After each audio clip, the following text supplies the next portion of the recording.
My guest this week is Vera Drew. A genuine multi-hyphenate, Vera is an accomplished filmmaker and actor who came up in TV post-production. Once known in her alternative comedy circle as an editor that thinks like a writer, she expertly edited and contributed visual effects to dozens of iconic comedy TV shows, including Check It Out with Dr. Steve Brule, The Birthday Boys, Kraft Punk's Political Party, Season 2 of I Think You Should Leave, 3 seasons of Comedy Bang Bang on IFC, and On Cinema at the Cinema, where she later went on to direct Season 12. Having honed her skills at Tim and Eric's Absolutely Productions, a company known for incubating some of the industry's most unique editors, Vera's talent was recognized by the Television Academy in 2019, when she was nominated for an Emmy for her work on Sacha Baron Cohen's Who is America. That same year, she launched Tim and Eric's streaming TV network, for which she wrote and directed 4 series and hours of original content. Most recently, Vera finished her first feature film, The People's Joker, a queer coming-of-age comic book parody that premiered at TIFF in fall of 2021, to critical acclaim and minor controversy. A proud trans woman born and raised in the south suburbs of Chicago, she's been making funny, spooky, and/or queer short films and music videos for most of her life. And she's currently writing her next feature film and trying to free the People's Joker. And it is my great pleasure to welcome the Revolutions Per Movie, Vera Drew. Hi, Vera. Hey, Chris. How are you? I'm great. Welcome, fellow allergy sufferer, to our world of commonality. It's amazing to meet a fellow sufferer. Thank you for having me. And yeah, like normally I wouldn't have a cough drop in my mouth while recording a podcast, but hey, everybody's going to just have to suffer through some clicks. That's right. I first started seeing your name on, a lot of the Tim and Eric stuff, Beef House and all the stuff for Channel 5, and your amazing work. You directed season 12 of On Cinema at the Cinema. I want to show you here that I am able to talk about this with you because I'm a certified film buff. I have my certificate of expertise from that season. That was such an amazing little Easter egg that you threw in there. Thank you. How did you come to be in that world of working at Absolutely? It's so funny because I don't really quite know. I know how I landed there, but how I was able to like stay and kind of like have a career there is still like, it just feels so weird to even think about in retrospect because it just kind of happened. Like I was really into experimental film when I was in college. Like it was really kind of the only film I was into in college to some extent, just because I was a pretty angry young person, and like experimental film just felt like a space where like, I knew I had wanted to make movies like from the time I was like 6 years old. Like I knew I was a filmmaker before I knew I was a girl. And I got so excited about like experimental film and mixed media and animation and stuff in college in this way. And also had been doing comedy for years. Like I started doing comedy when I was 13, which you should never let your kids start doing comedy that young. Otherwise they end up making the People's Joker. But like I was just kind of a jaded little artist, and that coincided with Tim and Eric's awesome show sort of starting to get really popular on Adult Swim.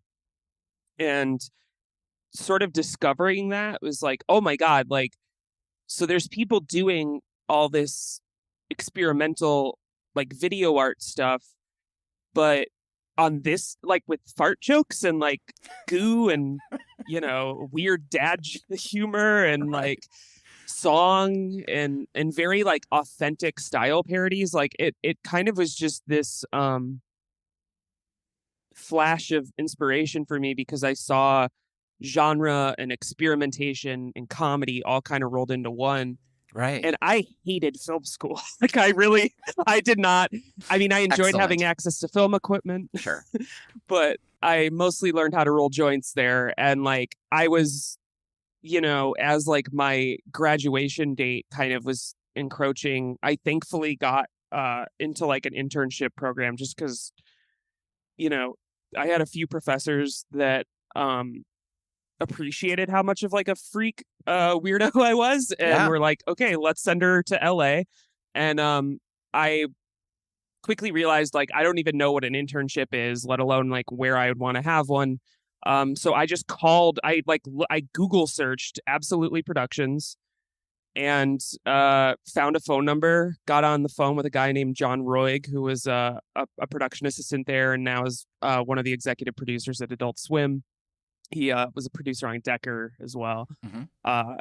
And yeah, I was basically just like, hey, I'm coming to LA. Can I come work for you guys? And he was like, yeah, that's perfect timing because we have 2 pilots that are about to go into production. One of them is something called The Eric Andre Show, and then the other one is something called Comedy Bang Bang. Oh, and we just finished a pilot that we need post-production help on called Nathan for You. That's kind of like a weird reality show. So it was like, and you know, these are all meaningless titles to me at this point, Right. but like I get in there and then it's like, oh, I'm getting in right when like alternative comedy is starting to become this thing that, you know, these horrible giant mega corporations are spending a lot of money on for some reason. And yeah, from there just kind of climbed the internship ladder and slowly became an editor and then ultimately a producer and director and writer there. And yeah, just kind of they couldn't really get rid of me. So much of their stuff, the humor comes through the edit. Do you bring your own sense of style of how you edit to it, or is there kind of a world that you have to work in? There are definitely lines you're supposed to color in. It's like an ephemeral voice that you're kind of orbiting around. Okay. I think when you're doing anything in like Tim and Eric world or Absolutely world or Everything is Terrible or any of these kind of you know, Wham City comedy. I never worked with them, but like knowing their work too, like it's kind of all hovering around this same like indescribable feeling, I think, of kind of just being a latchkey kid in the 90s and growing up on public access and VHS, kind of seeing where like certain sensibilities that have been like politicized are just hypocritical. So I think we're all kind of playing with that. I think I'm still playing with that. I think like my movie, like The People's Joker, is definitely unpacking a lot of that. And Sure. like, I think going into that world, you know, I was a fan of Doug Lucenhop, you know, from day one, like, and you know, he's from Chicago as well, and like, just as a video artist is one of the most unsung heroes of all time. And Absolutely true. it all, you know, it all kind of does, I think, in terms of like my voice as an editor, it does definitely come from that sort of pace that he set, that other guys like Daniel Hayworth, Mike Giambra, Bill Benz, Dan Longino, like the kind of original Absolutely editors, all really did kind of establish this thing. I think what I bring to it that definitely has always felt like mine, and I feel like I can see in stuff like Beef House or in the season of On Cinema where I directed, is I think I don't want to say that I'm the person that introduced sincerity to that world, but I think I was one of the people. Yes. I was one of the people that was able to help that transition. And you know, like I can't take the full credit because I think a lot of that also came from Eric Nartarnicola. I think Nathan Fielder too. Like I think where Nathan For You took that form and that style of making stuff kind of brought it more into this, okay, like it's not the artifice is kind of gone now and we're talking about real things. I think for me though, I was always interested in really blending the sincerity with the absurd and the ironic so that you don't always know what you're supposed to be, if you are supposed to buy into an emotion that's being presented to you or not. That I think I will take credit for. Yeah, I see it in the People's Joker, and also I Love David, the series you did for Channel 5, which was so lovely. It was like one of my favorite things that ever came out of there. It was Thank just you. it's just thoughtful and funny and sincere, and again, everything you're talking about. So I think they obviously letting you direct and write and do that with David. It's like, yeah, you can't be cynical Yeah. and mean about it, with No, something like no. David, who also is amazing in your film. Thank you. I want to talk about The People's Joker.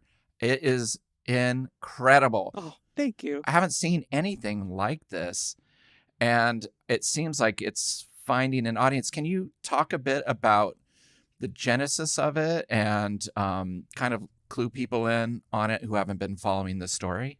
Yeah, absolutely. So it honestly, I mean, kind of, I Love David's a perfect segue because I think making that show and working with David Liebehart was kind of the earliest conception of the idea because while I was making I Love David, I started transitioning. I started hormone replacement therapy. It was like the best period of my transition too because it was like when nobody really knew that I was transitioning. So I just had all these beautiful like emotional sort of breakthroughs and was making something that was very personal and very sincere and silly and fun with David. And I was kind of realizing how important comedy had been to figuring out who I was. And because it was like a space where I could do drag or like make things that were like a lot gayer than I ever knew I even was. Mm-hmm. And like, I mean, like my art kind of knew that I was trans and very queer before I ever really could put the words to it. Um, but I also was realizing from making that show how comedy and irony had kind of limited me as a human being as well. Like the sort of patterns and cycles that I got stuck in um sort of re-perpetuating like my toxic family structure like with my comedy partners and my friends, that would make like videos and stuff. And David was such this like bizarre like Yoda like figure to me during that time, and Right. just a very like, because he's a pure artist, he's just like a real punk dude. And Right. uh like I kind of realized like, okay, I need to make a movie and I need to make something about this. So like in end of 2019 I started writing something that was kind of about, it was like a sci-fi movie about a drag queen that was like addicted to irony somehow, like physically addicted to it. And didn't really get too far with it. It was definitely going to be a very different movie than The People's Joker ended up being. But flash forward a few months to like March 2020. Todd Phillips is in the news because he's talking about how woke culture has gone too far and you can't be funny anymore, Yeah. which is just so stupid. Like Yep. everybody who has that opinion needs to fucking grow up. Because like I think I made one of the rudest movies of all time, and it doesn't offend anybody's sensibilities or identities. You can be punk and funny and cool without hurting people's feelings. Anyway, Yes. so he was saying those things, and my friend Brie LaRose like basically said like, I'm never gonna watch this asshole's movie unless Vera Drew does a re-edit of it. So she commissioned a re-edit of Todd Phillips' Joker for $12. It's the first artistic commission I've ever gotten in my life. Hopefully the next one will be a little bit more money. Yeah. It's definitely, it's like it's a commission between friends. It's like this, like in Trading Places or whatever, the old men making a bet for $1. Yeah. It's more just a formal, it's a tax write-off. But also it makes it real, right? You're like, oh, I'm going to do this. Okay, you commissioned me. This is real. I'll take your $12 and I'm going to do this. And I'm going to do it like I'm going to, like I started doing it. Like I started re-editing the movie because it was the timing of it too. Like I wasn't getting other artistic commissions, nor was I getting any paid work because alternative comedy was not considered essential work in 2020. So No. and that was also going to kind of be the year that I was hoping to start just more like focusing just kind of solely on directing and producing. So it was kind of like, okay, here's this big thing that my friend just had this beautiful brainstorm idea of with me. And here's something I can just pour all of myself into. And that's what we did. Like, we started making this kind of big experimental musical pop video art feature film that was me unpacking, doing drag, doing comedy, and sort of realizing I was trans, being stuck in the closet and stuff. And then we kind of just quickly were like, let's just make it an actual movie. And then we did. We started writing a script, and it was around that time. I used to host a web series called Hot Topics with Vera Drew, which is the only web series with the expressed purpose of getting Vera Drew sponsored by Hot Topic. Yes, classic. And I never got sponsored. No. Yes. I've got the whole synopsis. I've really gotten that part of talking about the Hot Topics down now. It just rolls out of my mouth.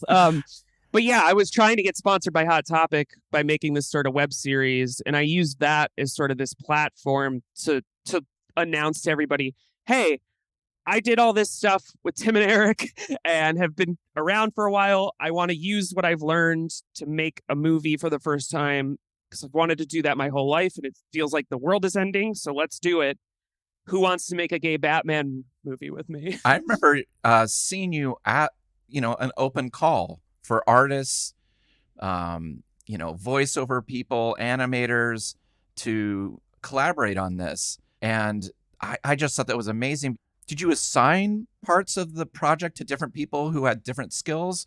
Were you surprised by what you got back? Because visually, this film, I know that we're going to talk about Pink Floyd's The Wall and its influence, and I can see it in your film, but it does have such an intense and rich visual and emotional feel to it. Thank you. Yeah, I mean, it's strange because, like, when I watch it now, like, I don't quite understand how it functions as a film. Like, I'm like, how is this possible that this works? Like, how did somebody with a brain as messy as mine do like help bring this to life? And I think it's just like, when I put that call out for people, I was really only expecting like maybe 10 or 20 people to like respond. Okay. And it was like 10 times that. It was hundreds of people, animators, actors, other directors, other editors, a lot of editors, so many editors. Like, it's kind of the only way I was actually ever able to make the movie was how many people wanted to work with me in post-production, right, which was just like kind of cool and moving and kind of a gut check for me to be like, oh, okay, like, wow, okay, I made a body of work as an editor that a bunch of like really enthusiastic, mostly like film school age people and like people that are like also kind of just in that same place that I was at then, trying to strike out on their own and branch out of like working in commercials or working, for whatever. Everybody wanted to make a gay Batman movie with me. And it was artists from mediums outside of film and outside of television. Like, I'd say the majority of the people that worked on the movie, like, I'd say a handful of them will probably never work on a movie again. They didn't have the aspirations of making a movie. They just wanted to see this movie. Yes. And how talented all these people were. It was such a wide range of styles, because we were still writing the script when this happened. It was all kind of always happening at once. Like, we shot with an incomplete script. I was editing the movie with a script that was like 90% done. We were writing up until TIFF. I'm still writing the movie because I have to rewrite some of the music that's going to be in it. Right. Like, it's been a very organic and very like freeform collaborative process that definitely has driven me crazy. But it really just comes down to, okay, here's like the group of people. Here's what they're capable of. Here's the styles they have. Where can they fit inside of this big, giant, colorful universe that we've kind of built? And that is like when Brie and I were writing the script, it was like, this is way too ambitious for somebody's first movie and somebody's movie that they will not get a lot of money to make. Like, how are we going to make these fucking bat drones that are flying around the city? Right. How are we going to make Gotham City, especially when like in the script it's written to be like Joel Schumacher's Gotham City, like this Totally. big miniatures and neon shit. Like, but we just had the talent pool, and I basically would go to individual artists and be like, here's the work we have, here's the sequences, here's the scenes, here's the moments or the set pieces or the motifs or whatever. Here's my ideas. Here's a couple of those ideas that we absolutely need to stick to. And then everything else, I want you to like just give me what you're thinking right now. And that was amazing because the movie kind of became the movie as we were making it, rather than it being kind of stuck in this rigid Stanley Kubrick like auteur vision. Yeah. That I don't think I ever had for it. I think it was always supposed to be this very collaborative and communal thing, because I've worked on stuff that hasn't felt like that, and I wanted it to be not only me kicking in the door for myself, and hopefully making more films and getting more directing and writing and producing work, but hopefully that it could be that for other people as well. Yeah, no, it fits. It has a gelatinous feel at times, but it never feels undercooked or undervalued in terms of what you're trying to show, say, and resonate. It's a super emotional film, and I saw parallels in The Wall with the use of just the loneliness of a child. But before I keep wanting to put the Wall off because I have so much to ask about the People's Choker. At the beginning it says, the director believes in good faith that this is a fair use and a Copyright Act of 1976. Where are you at right now? Because originally you had screenings set up at festivals and then you had to kind of pull back, correct? Correct. Yeah. We premiered it at TIFF, at the Toronto International Film Festival, right around this time last year, like September of 2021. 2023, 2022. God, 21, I'm in a time 20. warp 19. because of this fucking movie. Like it's kept me just like I'm in this weird like 2020 blur. Yeah. But yeah, it was last year. And the night before our premiere, we got a letter from Warner Brothers basically saying like they don't think the movie's a parody. They never sent us a cease and desist. They basically just sent us a letter to intimidate me and to try to get me to pull the movie from festivals.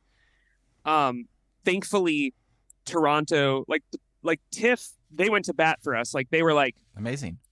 We're still going to premiere this movie. Like we're going to still show it.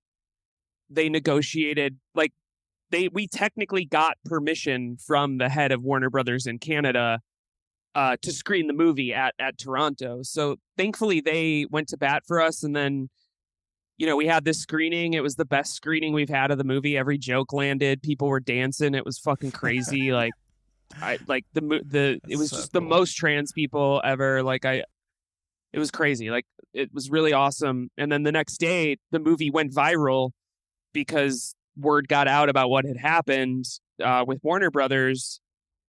So I initially, off of that, I was going to just keep going because we had a whole festival run planned, but I decided to pull the movie at that point for a couple reasons. The primary one being the movie wasn't done yet. The TIFF cut was a very fresh paint job. Okay. There were a lot of mistakes. There were a lot of glitches. I was finishing the movie 5 minutes before I got on the plane to go to Toronto to premiere it. So like it was, and I needed to stop and look around and see what had happened because I was just not grounded. I was kind of lost and was like, yeah, needed to finish the movie. I needed to recast somebody. Lorne Michaels is a primary villain in Yes. The People's Joker and used to be voiced by Sarah Squirm, who is now on SNL. So we had to replace her voice. And I'll let people fill in the gaps there. Yeah. Maybe someday we can all talk more about it. But we ended up casting Maria Bamford, who Yeah, does a phenomenal job, and she's I can't great. believe I got to work with her, and Yeah, I'm writing something for her in my next movie right now, so hopefully I get to do amazing. that again. So yeah, it basically, like, I saw what the TIFF fiasco is, like an opportunity to kind of go like, okay, so we know this movie is good and people like it and people are excited to see it. They're way more excited to see it now that Warner Brothers tried to bury it. Of course. Yeah. So let's make it a little bit better, a little tighter, and let's also like get a team together to make sure we're able to screen this. And about a year of talking with lawyers and various distributors and financiers and stuff. It's been a real annoying year. But I like, I basically got to a position like I'd say like in July where it was like, okay, we're ready to screen. Like this movie is protected by copyright law. There is a fair use defense for it. Every lawyer I've met is is in agreement that this movie follows US copyright law. So let's start doing it. We had another wonderful screening at Outfest in LA, and that was our US premiere. And before that we had done a handful of secret screenings and test screenings and stuff that I was basically just doing to kind of keep the interest going and figure out what was working in the new cut and all that. But that Outfest premiere was really special because we got to announce it. Right. And the primary sponsor of that festival is Warner Brothers Discovery. Ta-da! So it was basically like, okay, we've all come full circle. We can do this. Right. Let's do this. And yeah, as far as where we're at now, we have a couple more festival screenings, and I can't talk Sure. too specifically about this, but and feel free to read way too much into this, all you Joker freaks. I pretty sure we have a distribution plan that is crystallizing and coming into place, and I think a lot more people, I'd say in like maybe like 5 or 6 months, a lot more people will have the chance to see this movie in theaters. So That's great. Oh, congrats. thank you.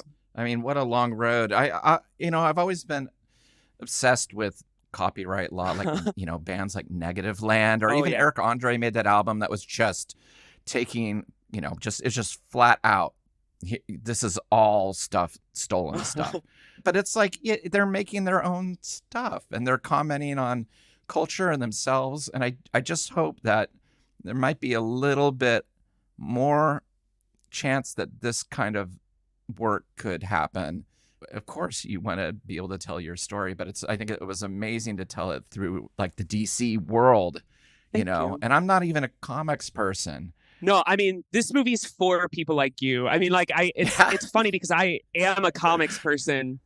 Like, I am hopelessly addicted to Batman, but the people that, I mean, like, I want all my comic book freaks to come out and see the movie too and love it and be the ones in the audience that like notice all the Batman references with all the deep cuts and stuff. I could only imagine. And that was what was so crazy about Warner Brothers coming after us, was like, to me, it was like, I'm literally introducing this genre to an audience that does not fucking see these movies. Like there are queer Marvel fans, there are queer DC Comics fans, but like I think the type of queer story we're telling, the pain that's in it, how like anarchist the movie's politics are, like the queer people that want to see art like that are not going to see these movies.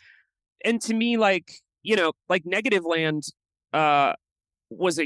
Negative Land changed my life when I started listening to them. Like they were and I discovered them after getting into like the Tim and Eric world and like working with them. But like when I found them, it like was like an eruption, because it was just like the most expansive. And I had worked with Everything Is Terrible at that point, but like had never seen anything that was so like collagey and like, here it all is, and like we can do this, and like literally making an album like about how they should be getting sued for how much music like there's and like making it so yeah, I mean, like I wanted to make the movie version of that, and we got to, and we can. I mean, like that was. I'm getting back into therapy because, like, I really do need. I need to like process a lot of the pain that resulted from TIFF because it really was this thing of just like there was a lot of good and positive attention, but seeing how many people were like, "You shouldn't do this. You shouldn't." "Quote unquote steal characters" when Right. that's not even what we did. And I feel like a lot of those people that said that are the same people that are constantly talking about these things as our modern myths. And I'm like, if you're saying that these characters are our modern myths, and you're also not saying, you're not supporting the idea that modern myth belongs to the people. And like myth is about coming of age. Like myth belongs to working class people to understand why society is broken and how they fit into it and understand themselves. If you're saying that and you don't support a movie like The People's Joker, like you are just like echoing propaganda for these like Marvel movies that are literally paid for by the US military industrial complex. So yeah, I love Negative Land. Yeah, me too. Oh my gosh. That was the first show I went to during the pandemic when I had a mask. It was like, I'm going to see Negative Land as the first dip my toe into being in a public space again with people. And they were incredible. Still doing so much analog work on the fly. They've always just been like, well, sue us. You know, like we're on the right side of this thing. And they always are. They always get proved right. Totally. They've been I have some of Donald Joyce's remains actually. Oh yeah, in my home when they were releasing and that. like amazing. Yeah, and I used to not because I dated a few people that like they'd walk in my house and they'd see this like bag of ashes and then the note attached to it, and it's like it's connected to like a whatchamacallit, like a not a Betamax tape, whatever, one of those tapes, and like it does, like when people see it, it is unnerving because it's like, wait, so you have somebody you've never met's remains in your house. And like I had it actually hidden away while I was like working on Joker, and then like at one of the various kind of scary copyright points, like found it in my storage and was like, I need this out. Like I need to see this every fucking day of my life because these guys did it. They're still doing it, and like it's and you can, and I can, and I shouldn't be intimidated by somebody like David Zaslav because it's clear he just has a big humiliation fetish. Indeed. And his beat goes on. Oh my God. Well, when I reached out to you about the show, you came back and you said, I would love to talk about Pink Floyd The Wall. It was a big influence on the film. I hadn't seen it since I was a kid. I mean, this was on cable TV all the time. A very unhealthy film to see as a 12-year-old and not have the tools to understand, like, skinheads and, Thatcher's world and a dad who's died. You mentioned pain in your film, and there is a lot of pain in The Wall. What made you say The Wall? It kind of ties nicely into that era I was describing of working on I Love David. I became really good friends with an artist named Ember Knight, who everybody should check out. Ember has an orchestra, is an amazing comedian, hosts a show called The Ember Knight Show, and made a movie called King of LA that's phenomenal. Ember and I would have these like kind of long conversations about how art in its purest form should be for 15-year-old boys or 15-year-old girls. And that is what determines culture. And it comes in these kind of waves of like 30-year periods. We like developed a whole theory around it. And it really revolved around Pink Floyd and My Chemical Romance. Wow. And like, it was a very like formative time for me because it was basically like realizing like, I don't know, I had gotten so irony pilled that I had forgotten how much of like a musical theater, like weirdo nerd I was for concert movies, for Pink Floyd, for emo. And like, as I was starting to really become myself and become authentic in my art, Pink Floyd came back in a really big, bad way. And I think like, I don't know, because like I hadn't seen this in a few years. I try to watch it every couple years because it changes every time I watch it, like for me. Yeah. And that's been very consistent. And I go through periods too in my life where I'm like, I fucking hate this movie. Like it's so uneven. It's so the middle drags. Yes. The end is beautiful, but is so abbreviated. And those are even criticisms that I give when I enjoy it. But you know, I think rewatching it this time, I was like, okay, there's that first 5 minutes. First, we hear The Little Boy That Santa Claus Forgot by Vera. And then we see this like hotel room, and then we're suddenly in World War II, or When the Tigers Broke Free starts playing. Yep. And I remember watching it as a kid and going like, wait, this isn't on the album. What is happening? It's like, and it was kind of this thing too of like, but it still feels like the album. And like, I remember having the experience as a child of watching this because I was also way too young too when I saw this. I was probably about like 13 or 14, I think, because that was right around the time I got into Pink Floyd. It was like an electrical storm of my brain of realizing like, oh, this whole thing is like a fairy tale about war and childhood and television and husbands and wives and like dead fathers and narcissistic mothers and their effeminate sons. And like the whole like it just, I think like when kind of realizing what Brie and I were doing with The People's Joker, it was like, oh, we're making kind of like a The Wall, but for like kind of backwards. And like it was always going to feel kind of like I wanted it to feel like this like kind of book-ended lyrical tone poem that the movie is. Like it feels very much like, yeah, it's I don't know, it's so weird because it's like, and I think this is why it changes for me every time I watch it, because like I listen to Pink Floyd like constantly, so the album has grown with me a lot over the years. And when I watch it now, I'm like, it's not a perfect movie. It's a very uneven and kind of broken movie. And you can kind of tell that everybody that made it fucking hated each other. Oh yeah. Yeah. Alan Parker says it was the most expensive student project I've ever worked on. I mean, Roger Waters is coming in. He's never written a script before. They walk off the set a bunch of times. And again, you're right. The beginning of the film is such, and same with your film. You're setting the stage for what's about to happen. And I just think about a Pink Floyd fan going to the cinema to go see this, and there's no music from the album till almost 6 minutes. There's like a 1:30 of a tracking shot down a hotel hallway that's very Kubrick-esque or whatever you want to say, but it's really already like, get ready. Because this is going to be very unusual for your typical teenage movie goer who was there to be like, The Wall. I know this album. But have you really thought about the album?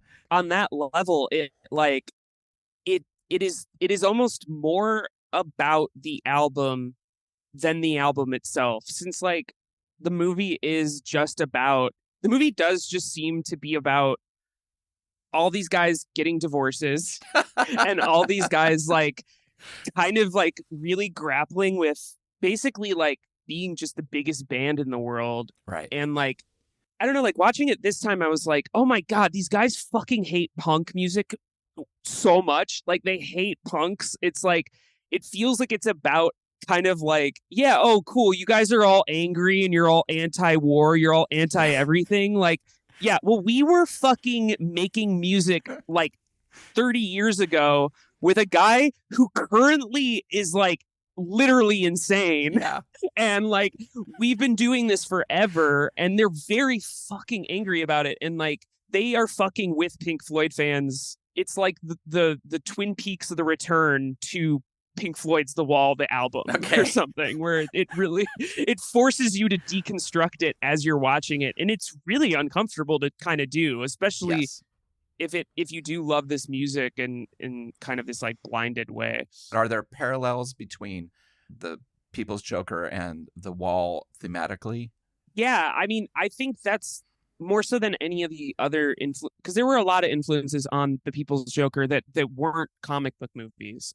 And like I think the main one that was on a thematic and story level was the was this, because I've been writing scripts since I was a kid, and like I've written so many movies that start like the People's Joker starts. And like the People's Joker starts with a television set.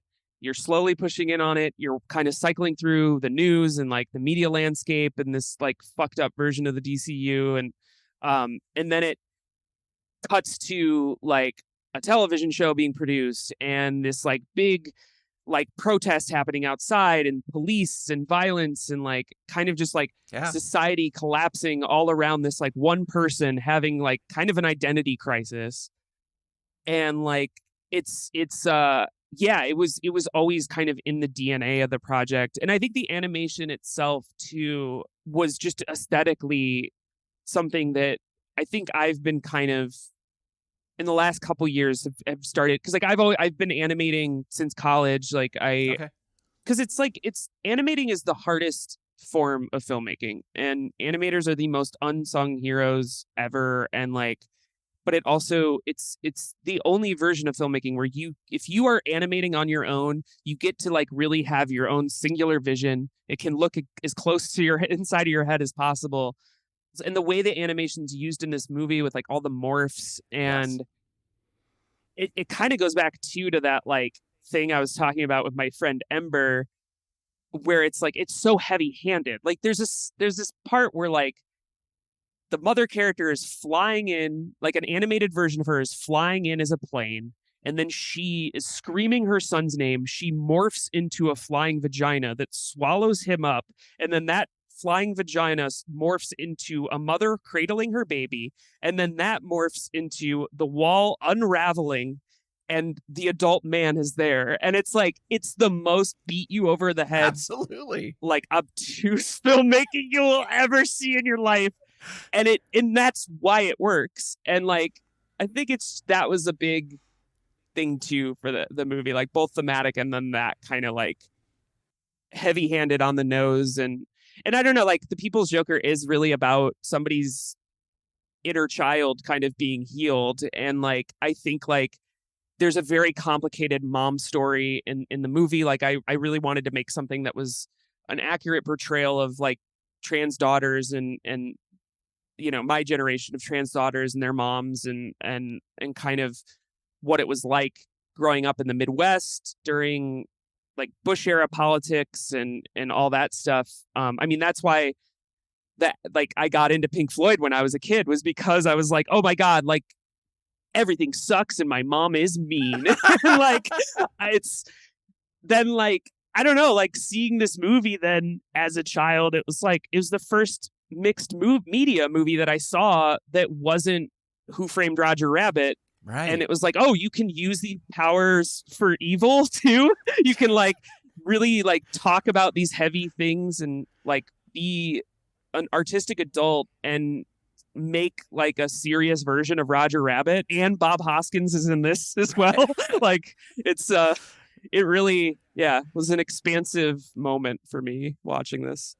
The scenes in your film with, you know, the child and the mother were really incredible. And I was kind of amazed to watch The Wall recently again, and I had forgotten how long the child sequences are in that film. Yeah. It's Bob Geldof doesn't grow up for a long time to be Pink.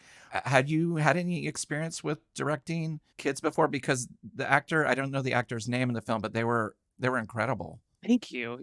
His name is Griffin Kramer, and I had worked with a child actor once, and it was on Beef House, which I produced and did some directing on, and that was a very big learning experience. Sure. Working with that boy.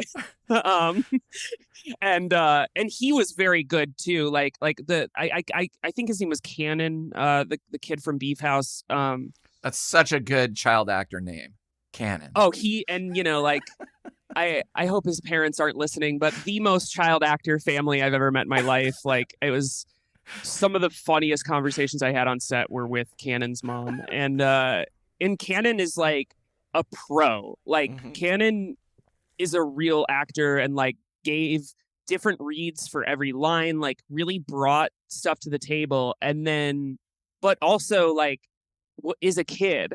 Yeah. And like I kind of had the experience of seeing like you don't have like when you're working on set with a kid, you don't have a lot of time. You have like maybe 4 hours of actual real work time. Just, and I don't even mean just because of like union rules and like ethics and stuff. It's just like kids are kids. Like they do not have an 8 hour or Right. let alone a 12-hour workday into them Right. in them. Like, so having that experience with like kind of a seasoned child actor, I went into The People's Joker knowing, okay, I've got to storyboard every single shot of this kid. Like I can't spend any time figuring out shots on set. Like we need to be ready to go when he's there.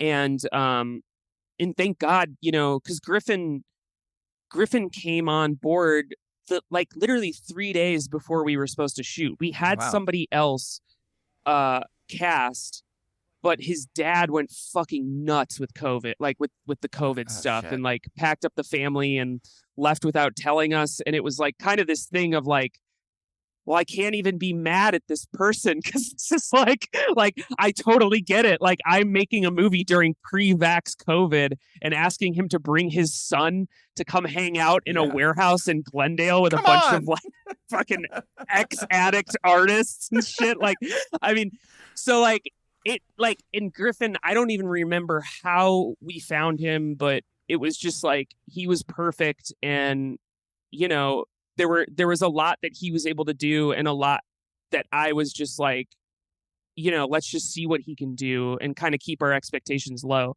We had a lot more childhood stuff written that was going to be in the movie. The movie was going to, I think, kind of structurally be a little bit more like The Wall in that way. Okay.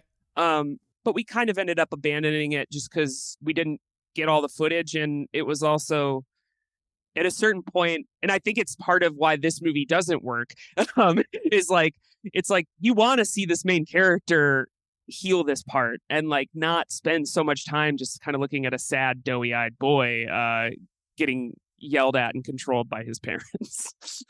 Were there any other films, music, things that were just, as I'm making this, I'm seeing it, I'm feeling it, this is what I would like to aspire to, this is what I'd like to have, you know, seep into The People's Joker? Well, honestly, the mother sequence in Pink Floyd's The Wall, I think, and this was another thing that I didn't really realize until this watch. You know, we use currently the there is a cover of Mother in The People's Joker, Right. performed and recorded by an artist named the Blue Iris, who's amazing and everybody should check out. I don't know if that's going to be in the final version or if it'll be a parody version of it or what, Mm-hmm. but like we use the version that's in the movie right now is lyrically the same as this version of Mother that's in Pink Floyd's The Wall. And like because to me it's the more superior version. It's a little slower. There's the part where he says like, "Mother, am I really dying?" which is like just truer to what like Roger Waters like went through and Right. Sid. And like it also like I think seeing the movie, seeing kind of time collapse on itself at that point in the movie where it's like it's a song about his mother, but it's also him discovering sexuality as a boy and being a peeping Tom and like meeting his wife, having Doesn't he get married? Yeah. yeah, and like it's and like we also watch the marriage dissolve Yes. all in the same like music video. And Right. it's like, whoa, okay, like it's so intense. It's so like I don't know. So I think like that sequence in general, I don't know that it necessarily specifically influenced the what we're you how we're using Mother and The People's Joker, but just The People's Joker as a whole of like how fluid time is and stuff. Like it goes back to like what we were talking about earlier with this movie, like the way it connects its visual motifs and it does it in a way that is not concerned with narrative structure at all. Right. At fucking all. Like that to me is, if you can do that as a filmmaker, even if you kind of fail while you're doing it, um, you're like, you're making magic. So yeah, I think like that was a big thing. Also, the movie Return to Oz was a huge influence on the People's Okay. Joker, just because like I love that movie, and I love The Wizard of Oz. It's like cool that there's like a movie that's a sequel to The Wizard of Oz, but also a deconstruction of The Wizard of Oz. And then yeah, I think the other kind of music stuff is just like, it's again like that Ember thing of like emo. Emo music and Pink Floyd is the same thing. It's just, I don't know how to describe it. It's like it's very like, in like, I mean, I don't want to completely reduce it to this, but it's very lesbian. It's like very, there's like a lesbian like longing and anger and like this putting romance on a pedestal, but also being like fuck romance. And like Right. it's just yeah, I think all that's kind of in there. Sid is still all over this Yeah. thing, like Bob Geldof as Pink is shaving his eyebrows just like Sid did. And, when that part during the trial, it's like crazy. They still can't get away from it. No. Like up until about a year ago, it was always very hard for me to listen to Sid Barrett era Pink Floyd because of this movie, and because of like, I think how Roger and David talked about him a lot, like in the 90s and 80s. Like it's just such a crazy kind of, I always, it always felt like to me like this very kind of crazy tragic thing. And now I go back, I'm like, I'm totally healed on that now though. Like I can listen to Sid Barrett and like Yeah. really have a good time. And like it's funny to me too, because like lyrically he's so different than his lyrics are different than any other artists, but especially Roger Waters. And like I think I like know. having Roger like try to talk about it, it's just so, I don't know, I get a lot out of it now, like watching it, like how much they actually love Sid, and how much like it was a real tragedy for them, like erupting as this Yes, band it and then was. watching their friend just kind of fucking deteriorate. They never turned away from him, and it's in every single album. He's still on it in some capacity. The film is also interesting because Alan Parker, at times it's like, is this a Pink Floyd movie, or is this a British Ken Loach, Mike Lee, Alan Parker experience? It just, the tone shifts a lot where you're like, oh, this is really a heavy British drama all of a sudden. The child on the playground getting left behind, wanting to take the dad's hand and go home, and all the time looking through his dad's, uniform that he finds and puts it on. It's definitely not playing into anything in American culture at all. No. I just talked recently to Paul Hanley of The Fall. We were talking about The Clash's Rude Boy, and there's all this footage of the National Front in it, just being out on the street, just being full on racist in numbers. And that, as a kid, I didn't know, what was going on, during Thatcher's, Britain, the National Front, and how big it was. Watching this again recently, I was just kind of shocked at how much like the neo-Nazi element was a big part of it. It's fucked up. It's really heavy. It's really a hard part of the film, and a large part of the film. It's yeah, like the whole third act is just, and if you don't, I give anything to watch this movie with somebody who's never listened to Pink Floyd's The Wall, because like to me it's like when it would get to that point, it'd be like, what would you think the politics of this movie are? Because like it really is just kind of showing, it's just showing it in a way that's not, it doesn't feel like it's glorifying it, but it also doesn't feel like it's overtly condemning it. It's just like, yes, here's where the world's at. And like, I don't know, like I get why Pink Floyd meant so much to me at like 13 through 15, because like, I'm a trans woman, So I had an angry young man face. And like I think this movie is kind of about that. It's like about like what do you do with that anger of the expectations of this like entire generation of people who went through World War II. And like apparently it's the war to end all wars. And then you're watching people be violent. You're being told like you got to be puritanical, no sex before marriage, boys are boys, girls are girls. And like you're also awkwardly discovering your sexuality, awkwardly figuring out how much of that like puritanical shit is just fucking bullshit. And like it's kind of, you can go down a lot of different roads when you're confronting that anger, and one of them is unfortunately like you can be radicalized as like a really hateful nationalist. And it's like I kept thinking like on this watching it like just how like I feel like cis men are in the middle of some sort of like sexual revolution and they don't even realize it, just by how much people like Jordan Peterson and like these kind of like guru life advice guys that are all grifters. But like I understand why it's like appealing to these men who like are basically living in a world where they are also disaffected. Like everybody is miserable and suffering and poor and like being used. So like they're trying to find some philosophical tenets that they can cling to. And if somebody's presenting, like Jordan Peterson, like all of his stuff is just like, it's like all Marianne Williamson shadow work, but like he just made it about like why you should be able to like hit on your TA.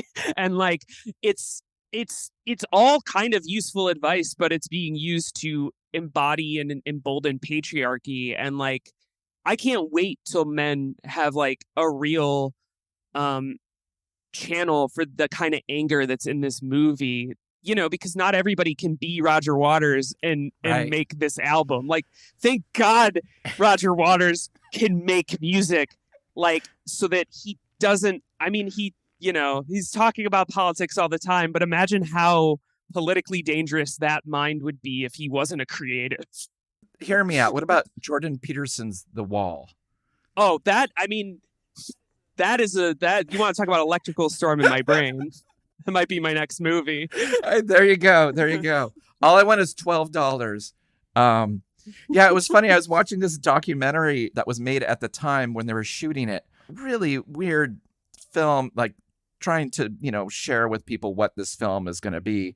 And the narrator says, the themes and symbols employed in Pink Floyd's The Wall are rich and complex. Very careful control was needed at all times to be able to express these ideas clearly. And I'm like, okay, I don't know if they were, but Yeah. it's just like, it's so funny that they're like, okay, everybody, this film is going to contain sensitive material and things that you won't normally see in films. I'm just curious. I just think the film is, I don't know. It's just, I think it's hard to take something like The Wall, the album, which is so, you're taking what you need from it. You take what Hey You needs to be about. You take what Mother needs to be about, and you apply it to yourself. And in the movie, you're like, oh, okay, I guess I was wrong. This is what it's really about for the person who actually created it. I don't know. Maybe fail is a hard word to say on it.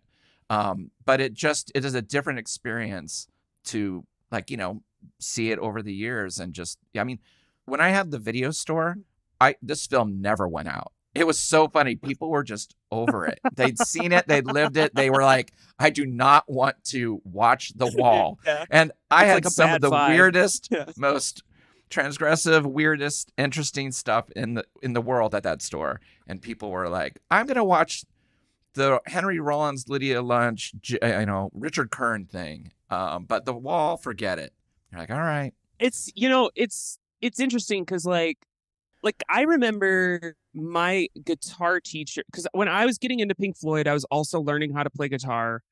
And like my guitar teacher was a huge Pink Floyd fan.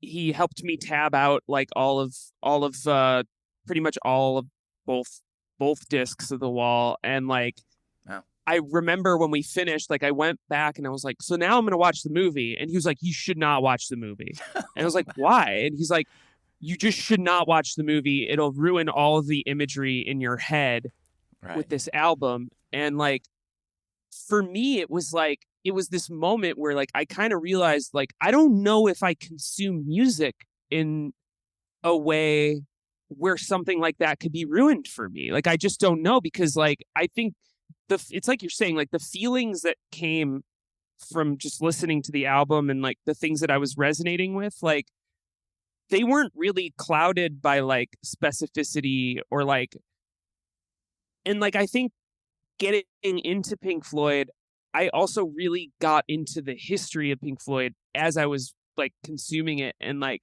reading about like Roger and his dad and like, you know, listening to them talk about Sid and stuff in interviews. It was like, to me, it was like, this is part of the experience of understanding this art and why it's so important and central to me. And like, I remember, so I didn't listen to my guitar teacher, because he also said that he had never seen it all the way through. So I was like, can I really trust this guy? Yeah. No. Like, I mean, come on.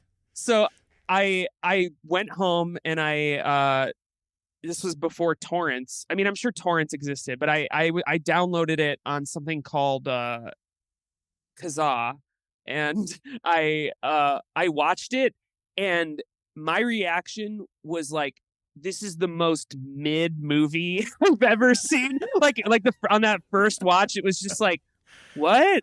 Like, this is what my guitar teacher was like threatened by, and then I just kept rewatching it. I would watch it like, I watched it so much. Yeah. It was, I probably seen this movie more than most movies. I think the only other movie I've seen more is probably Back to the Future, but that's just because like I watched it every day from the time I was like 1 year old to like 8.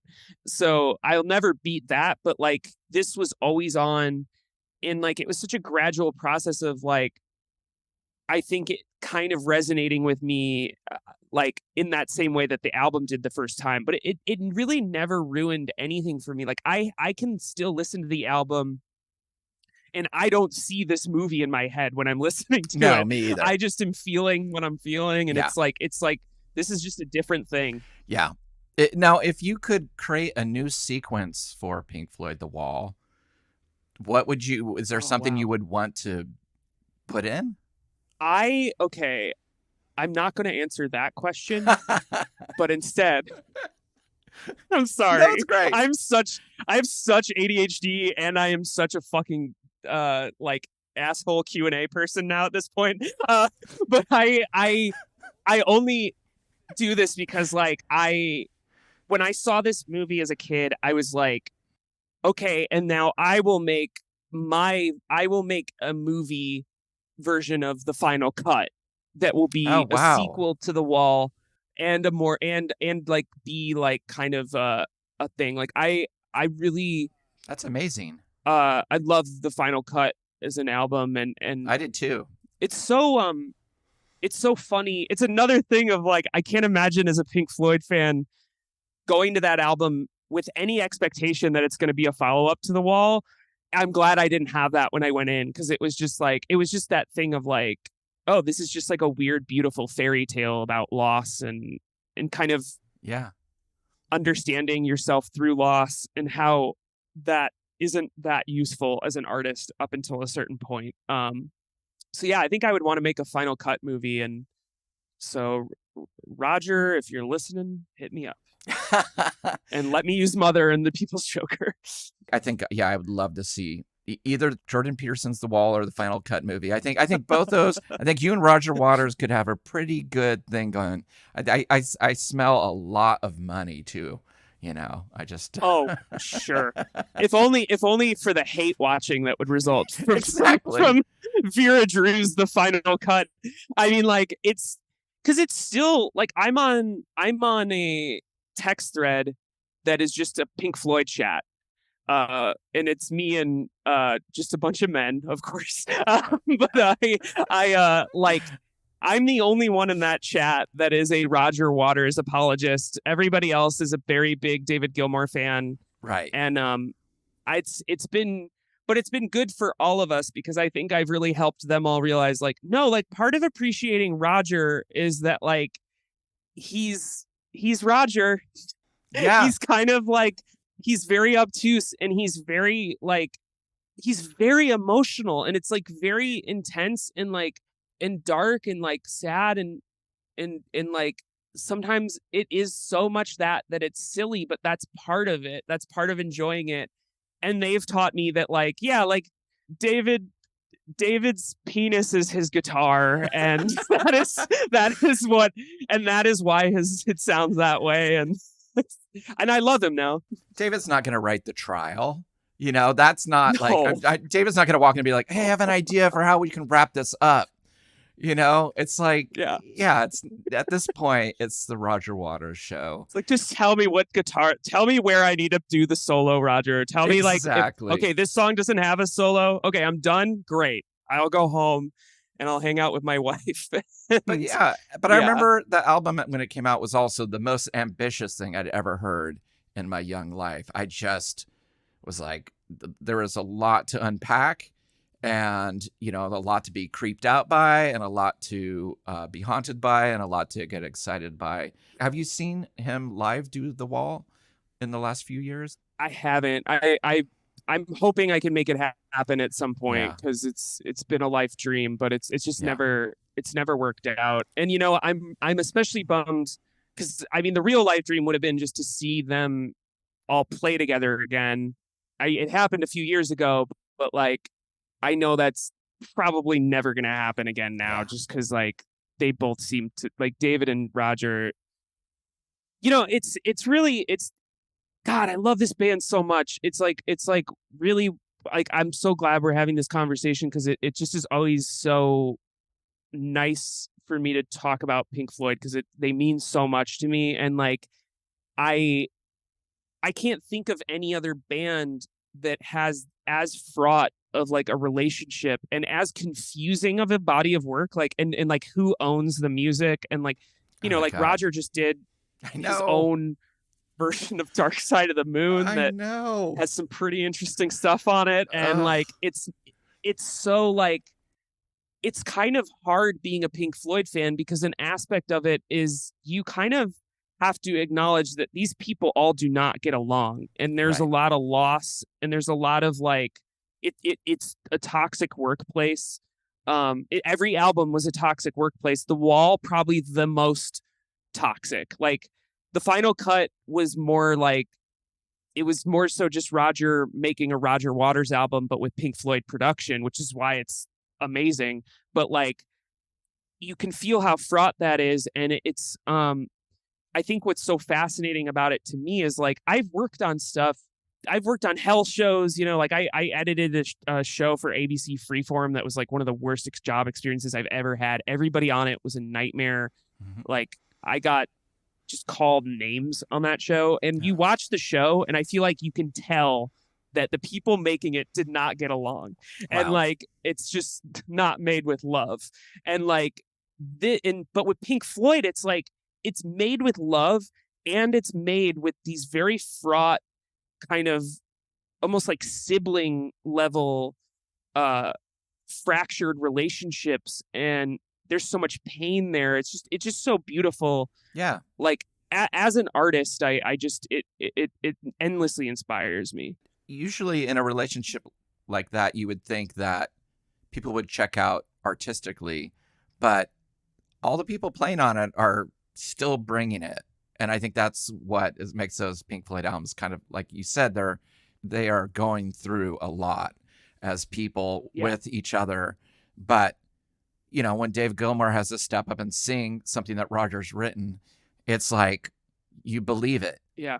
And it's like there is a guy named Pink Floyd. Totally. It's like there is a singular guy named Pink Floyd, but he is sometimes he's like these three guys, and then sometimes he's like these four guys, and then sometimes he's just David and his wife writing stuff. Like, right. I think that's been the thing, because I was never into like post Roger Floyd. I always thought it was really cheesy, and I've gotten into it more so now, but very much through this lens of like, it's David like unpacking years of trauma and like working and like I don't know, there's just so much, there's a lot of beautiful stuff in there where it's like, oh, he's singing about Roger and he's singing about like about what you just said, where it's like everybody doing their best and kind of like I guess trying to like show up each other or something. Yeah. Like it's a very like kind of machismo, like intense, like be the best thing. And now like being in this place where he's just like, yeah, like I don't need that anymore. Like let's just fucking play some like guitar and like Yeah. I don't know. It's really what a band. Yeah, I know. And maybe someday we'll get a biopic too, or it'll be like David, an actor playing David Gilmour, going like, Roger, I just don't like disco music. I don't understand this brick in the wall thing. What are we doing? So because I just don't think I've ever actually even talked about how I like ended up with the name Vera. Like it is because of Pink Floyd. Like Oh, wow. I chose the name Vera when I changed my name. I think partially because of how it's used in this album, like and in the movie. Like I think in knowing who Vera Lynn was and who she was to this like entire generation of like boys being sent to go fucking kill people, like it was like I don't know, it just like was this symbol of me for me, like of like what like art and expression and like kind of truth could be. And I had the experience, I had a really rough visit from my parents a few years ago, like right after I came out, and kind of got to this place where it was just like, yeah, we just can't hang out anymore. Like it's just I need a break. Like it doesn't have to be forever, but I need a break. And I was driving them back to the airport, and we were all just kind of pissed off at each other.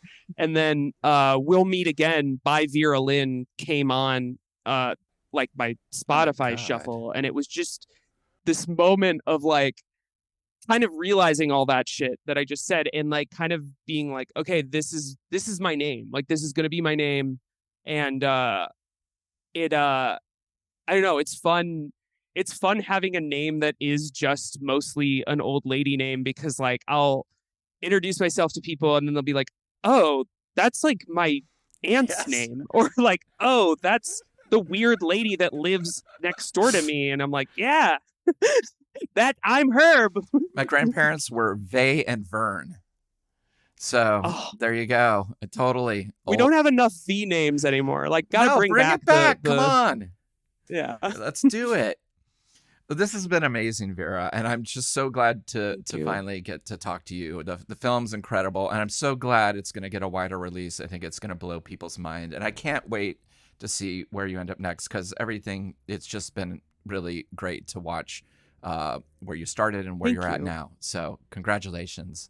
So thank you. It means a lot, and thank you. Like, this was so fun to talk about this stuff. So at the end of every interview, I ask the same question, but I tailor it to the film we're talking about. So I'm going to do a little differently today in terms of the numbers. On a scale from 1 to 2 billion, with 1 being the lowest and 2 billion being the highest, how many bricks in the wall do you give this film? Oh, God. I mean, it's like 5 billion, because this movie is just, I think that's why this movie doesn't function well as a movie, is because like by the end of listening to Pink Floyd's The Wall as an album, I feel like I can see the sunlight, and I can basically be like, cool, we all are going to break these cycles that keep us separate from other people. When I watch this movie, it's more so like, no, you can there's always another brick. And it ends with a child emptying out a Molotov cocktail, and then it's just like credits. It's so bleak. It's the most bleak. It's so, yeah, like it was so, and I don't know, like watching it today, I was just like, it's kind of cloudy in LA. Like it's, I've had a pretty like busy couple weeks here. It was like, I felt that this time. I was like, yeah, there's always another brick. Right. But like, it's still, there's still hope. It's like, yeah, there's just always work to do. It's like why we're here. And we'll hopefully be able to rest someday. Yes. Well, you're right. That was the exact number of bricks in the wall. You were absolutely nailed it. So that's what I have written down here. So congratulations. Thank you. Well, thank you so much, Vera. It was so good to see you. Yeah, so good to see you. Nice to meet you. Can I plug something real quick? Absolutely. Go for it. Yeah, be on the lookout for the People's Joker. Like, follow me on Vera Drew 22 on Twitter and Instagram and stuff. Like, that's the best way to stay posted on that. But I want to plug this thing I'm doing with this collective called Weird Weekend. And it's a program called Unsee. And they basically commissioned for me an hour of content that we are only going to play twice. And because of that, it is going to be very graphic, very intense, and very copyright bend the rulesy, what we are going to be playing in this program. So if any of that is of interest, you can check it out on October 28th in the UK. It'll stream once there on October 28th in the UK, and then once on November 4th for the US and other territories. And if you can't get it from either of those places, just download a VPN and you'll be able to probably check it out. But yeah, I just wanted to throw that out there. That's great. Bring on the intensity. Bring it in. Oh, yeah. Also, I will put that information in the show notes, too, so people will be able to go right there to it.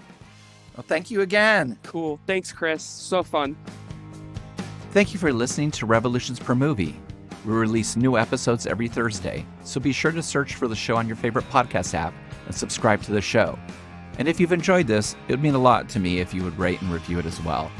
You can follow us on social media at Revolutions Per Movie, and also find out more information about our various guests in the episode show notes. Thanks again, and we'll see you next week. Bye!